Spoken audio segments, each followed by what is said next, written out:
You know that feeling? That primal, gut-deep signal that screams you're not alone? I ignored it, and by the time I heard the third set of footsteps echoing mine on the trail, it was already too late to turn back. This was last autumn, in the Cairngorms of Scotland. I'd planned a 3-day solo trek through this vast, ancient landscape. I'm an experienced hiker, I had all the right gear, and I'd checked the weather. A big storm was coming in about 36 hours, but my plan had me safely at the next bothy. That's a free mountain shelter, long before it hit. The first day was perfect, crystal clear air, that deep silence you only get miles from anywhere. But by the morning of day 2, I could see the clouds gathering on the horizon. I was behind schedule. My chosen path was taking me the long way around a steep valley, and I started to get impatient. And that's when I saw it on my map. A dotted line, not an official trail, but an old footpath that cut straight through the valley. A shortcut. It would save me at least 3 hours. Now, any experienced hill walker knows the rules. You don't split from the group, but I was alone. You always tell someone your route, which I had, but this wasn't my route, and you never ever take an unverified shortcut in worsening weather. But the sky was still clear above me, and the temptation was too much. I made the decision. I left the main path and stepped onto the overgrown track. The change was immediate. The air got colder, the light seemed to dim, like the ancient pines were crowding in to watch, and about 20 minutes in, I got that first cold prickle on the back of my neck. The feeling of being watched. I stopped, listened. Nothing but the wind. I wrote it off as paranoia. Solo hikers get spooked, it's normal. I kept walking. And that's when I heard it. A soft crunch on the gravel about 50 yards behind me. I spun around. Nothing there. Just the empty path. My heart was thumping now. An animal, I told myself. It's just a deer. I picked up my pace, my eyes constantly darting back to the path behind me. For 10 minutes, nothing. I started to calm down.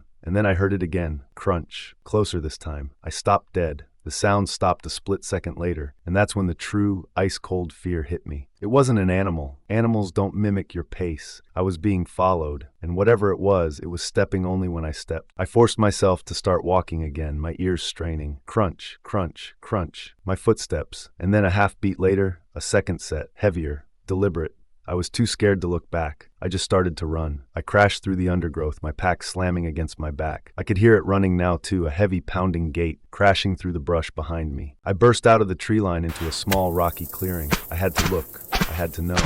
I skidded to a stop and whipped around, heaving for breath. The path was empty, but carved into the trunk of a pine tree at the edge of the clearing, fresh sap still weeping from the cuts, were 3 deep vertical marks, like a tally. And below it on the ground were 3 small stacked stones, a cairn. It wasn't a warning to stay away. It was a marker, a claim. The following silence was worse than the footsteps. It was a listening silence. I didn't wait. I ran, not caring about direction, just putting distance between me and that clearing. I don't know how long I ran. I finally stumbled onto a logging road as the first drops of the storm began to fall.